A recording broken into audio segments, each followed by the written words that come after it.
ಕರ್ನಾಟಕ ಪರೀಕ್ಷಾ ಪ್ರಾಧಿಕಾರ ಅಪ್ಲಿಕೇಶನ್ನ ಹಾಕೋದಕ್ಕೆ ಇವತ್ತು ಲಾಸ್ಟ್ ಡೇಟ್ ಇದೆ. ಆ ಡೇಟನ್ನು ಮತ್ತೆ ಎಕ್ಸ್ಟೆಂಡ್ ಮಾಡ್ತಾರಾ ಅಂತ ಭಾಳಷ್ಟು ವಿದ್ಯಾರ್ಥಿಗಳು ಕೇಳ್ತಾ ಇದ್ದೀರಾ. ಆ ಡೇಟ್ ಎಕ್ಸ್ಟೆನ್ಷನ್ ಬಗ್ಗೆ KA ಯಾವುದೇ ರೀತಿ ಅಧಿಕೃತವಾದ ಮಾಹಿತಿ ಇಲ್ಲ. ಬಟ್ ಕೆಲವು ಅಪ್ಡೇಟ್ಗಳನ್ನ KA ಕೊಟ್ಟಿದೆ. ಒಂದು ಕ್ಯಾಟಗರಿ ಇಶ್ಯೂಸ್ ಬಗ್ಗೆ, ಇನ್ನೊಂದು ನೀಟ್ ವಿದ್ಯಾರ್ಥಿಗಳ ಅಪ್ಲಿಕೇಶನ್ ಎಂಟ್ರಿ ಬಗ್ಗೆ. ಆ ಎರಡು ಇಂಪಾರ್ಟೆಂಟ್ ಇನ್ಫಾರ್ಮೇಷನ್ಸ್ ಬಗ್ಗೆ ಇವತ್ತಿನ ವಿಡಿಯೋ.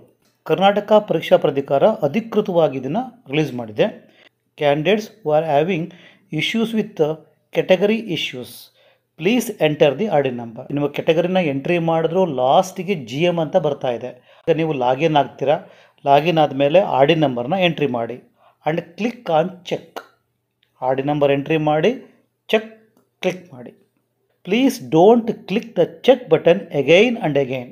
ಆರ್ಡಿ ನಂಬರ್ನ ಎಂಟ್ರಿ ಮಾಡಿ ಒಂದು ಸಲ ಚೆಕ್ ಅಂದರೆ ಕ್ಲಿಕ್ ಮಾಡಿ, ಮತ್ತೆ ಮತ್ತೆ ಕ್ಲಿಕ್ ಮಾಡಬೇಡಿ ಅಂತ KA ಹೇಳ್ತಾ ಇದೆ.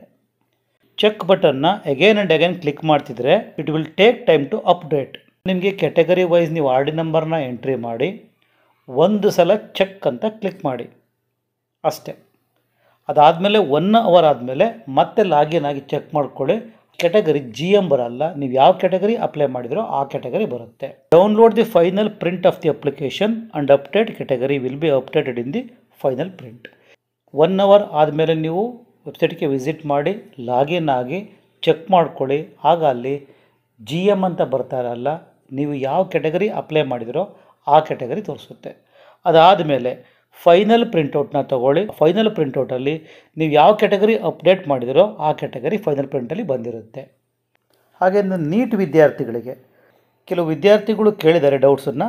Sir, I am willing to write both NEET and KCET examination, but we applied it only showed the option to choose PCMB.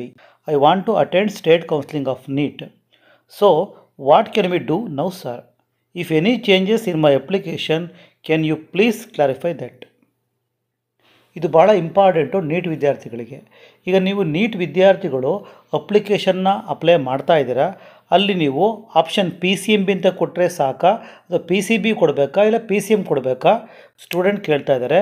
ಅದಕ್ಕೆ ಕರ್ನಾಟಕ ಪರೀಕ್ಷಾ ಪ್ರಾಧಿಕಾರ ರಿಪ್ಲೈ ಕೊಟ್ಟಿದೆ. If course select no option and option for UG NEET also. ನೀವು ಕೋರ್ಸನ್ನ select ಮಾಡಬೇಕಾದ್ರೆ opt for NEET also UG NEET ಅಂತ button ಇದೆಯಲ್ಲ, ಆ UG ನೀಟನ್ನು ನೀವು ಕ್ಲಿಕ್ ಮಾಡಬೇಕು. PCMBನೋ ಅಥವಾ PCB ಅಂತ ಕ್ಲಿಕ್ ಮಾಡಿದ್ರೂ UG ನೀಟಿ ಅನ್ನೋ ಬಟನ್ನು ಸಹ ಕ್ಲಿಕ್ ಮಾಡಬೇಕು ಅಂತ KA ಸ್ಪಷ್ಟಪಡಿಸ್ತಾ ಇದೆ. ಇವತ್ತು ಅಪ್ಲಿಕೇಶನ್ ಹಾಕೋದಕ್ಕೆ ರಾತ್ರಿ 11:59 ಅಂದರೆ ಇವತ್ತು ಮಧ್ಯರಾತ್ರಿ 12 ಗಂಟೆ ತನಕ ಟೈಮ್ ಇದೆ. ಡೇಟ್ ಎಕ್ಸ್ಟೆಂಡ್ ಆಗುತ್ತೋ ಇಲ್ವೋ ಅದ್ರ ಬಗ್ಗೆ ನೀವು ವರಿ ಮಾಡಬೇಡಿ. ಅಪ್ಲಿಕೇಶನ್ನ ಅಪ್ಲೈ ಮಾಡಿ. ಒಂದು ಸೆಕೆಂಡ್ ಗ್ಲಾನ್ಸ್ ಮಾಡ್ತೀನಿ. ಕ್ಯಾಟಗರಿ ವೈಸ್ ಆರ್ಡಿ ನಂಬರ್ನ ಕರೆಕ್ಟಾಗಿ ಎಂಟ್ರಿ ಮಾಡಿದ್ದೀರಾ, ಆದರೂ ಸಹ GM ಅಂತ ಬರ್ತಾ ಇದೆ ಅಂದರೆ ನೀವು ಅದಕ್ಕೆ ಮಾಡಬೇಕಾಗೋದು ಇಷ್ಟೇ. ನೀವು ಆರ್ಡಿ ನಂಬರ್ನ ಎಂಟ್ರಿ ಮಾಡಿ ಒಂದು ಟೈಮ್ ಮಾತ್ರ ಚೆಕ್ ಅಂತ ಕ್ಲಿಕ್ ಮಾಡಿ. ಅದಾದಮೇಲೆ 1 ಅವರ್ ಮತ್ತೆ ಲಾಗಿನ್ ಆಗಿ ಚೆಕ್ ಮಾಡಿಕೊಂಡಾಗ ನಿಮಗೆ ಕ್ಯಾಟಗರಿ ಯಾವ ಕ್ಯಾಟಗರಿ ನೀವು ಅಪ್ಲೈ ಮಾಡಿದಿರೋ ಆ ಕ್ಯಾಟಗರಿ ಬರುತ್ತೆ. ಅದರ ಫೈನಲ್ ಪ್ರಿಂಟೌಟ್ನ ತೊಗೊಳ್ಳಿ. ಕೋರ್ಸು ಸೆಲೆಕ್ಟ್ ಮಾಡ್ಕೋಬೇಕು ಅಂದರೆ PCMB ಸೆಲೆಕ್ಟ್ ಮಾಡ್ಕೋತೀರಾ ಮಾಡ್ಕೊಳ್ಳಿ, PCB ಸೆಲೆಕ್ಟ್ ಮಾಡ್ಕೋತೀರಾ ಮಾಡ್ಕೊಳ್ಳಿ.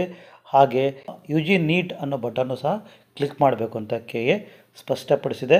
ಇದುವರೆಗೂ ನೀಟ್ ವಿದ್ಯಾರ್ಥಿಗಳು ಏನಾದರೂ UG ನೀಟ್ ಅಂತ ಕ್ಲಿಕ್ ಮಾಡ್ಕೊಳ್ಳಿಲ್ಲ ಅಂದರೆ ಕ್ಲಿಕ್ ಮಾಡ್ಕೊಳ್ಳಿ. ಏನಾದರೂ ಅಪ್ಲಿಕೇಶನ್ನ ಅಪ್ಲೈ ಮಾಡೋದಕ್ಕೆ ಡೇಟ್ ಎಕ್ಸ್ಟೆಂಡ್ ಆಗುತ್ತೆ, ಅದನ್ನು KA ನಾಳೆ ಸ್ಪಷ್ಟಪಡಿಸುತ್ತೆ. ಒಂದು ವೇಳೆ ಏನಾದರೂ ಡೇಟ್ ಎಕ್ಸ್ಟೆಂಡ್ ಆದರೆ ನಿಮಗೆ ಇನ್ಫಾರ್ಮೇಷನ್ ಕೊಡ್ತೀವಿ.